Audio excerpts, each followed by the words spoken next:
mahigit 200 na ang mga pamilyang apektado sa sunog na tumupok sa Happy Land sa Tondo, Maynila kaninang madaling araw. Ang itinuturong mitsa, faulty wiring. Yan at iba pa sa pagbabalita ni Hannibal Talete. Nagngangalit na apoy ang bumulabog sa mga residente ng Barangay 105 sa Happy Land, Tondo, Maynila, pasado 3:00 ka rin ng madaling araw. Dahil gawa sa light materials ang mga bahay, mabilis na kumalat ang apoy. Hindi tuloy maganda ugaga ang mga residente sa paghahakot ng gamit na pwedeng isalba.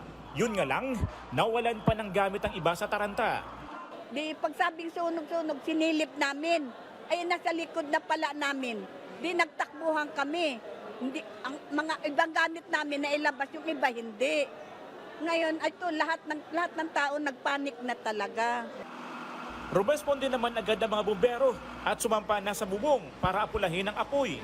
Pero naging pahirap ang pagbara ng mga sasakyan sa kalsada at mahinang supply ng tubig mula sa fire hydrants. Matapos ang halos 4 na oras, naapula rin ng sunog. Tinatayang na sa 120 bahay ang naabo. 2 na italang nagtamo ng minor injury. Hinala naman ng mga bumbero. Kuryente ang naging mitsa ng apoy. Kaya may paalala sila sa publiko. Bago po umalis ang bahay, hugutin ang pwedeng hugutin, no? Yung mga gagamitin or bibili natin ng mga appliances, mga pailaw. Tingnan po natin na pumasa siya sa standard. Huli sa akto ang 3 lalaking ito na nagre-repack ng marijuana sa loob ng isang bahay sa barangay Bagong Tanyag, Taguig City kaninang madaling araw. Agad inaresto ang 3 suspect na sina John Andre Vidal, Brian Cordova at Timothy Dave Navera. Ayon sa mga pulis, nagpapatrolya sila sa lugar ng mga aktuhang gumagamit ng marijuana ng isa sa mga suspect. May nakatawag ng pansin po yung ating amoy ng isang tao na nagsisigarilyo, which is marijuana pala. Then nagkaroon ng habulan, biglang tumakbo dito mismo, dire-diretso hanggang 4th floor. Then doon po bumulaga sa amin na actual silang nagre-repack ng marijuana. Aabot sa 2.5 kilo ng marijuana ang nasabat sa mga suspect na nagkakahalaga ng higit 342,000 pesos. Nahulihan din sila ng 9 na gramo ng hinihinalang shabu.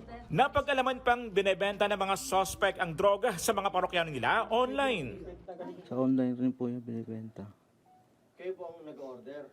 Opo. Maharap ang mga suspect sa reklamong paglabag sa Comprehensive Dangerous Drugs Act. Wanted pa rin ang isa pa nilang kasama na nakatakas matapos dumaan sa bintana. Sa sino mang makapagbibigay ng impormasyon, agad lamang pong ipagbigay alam sa pinakamalapit na himpilan ng mga pulis.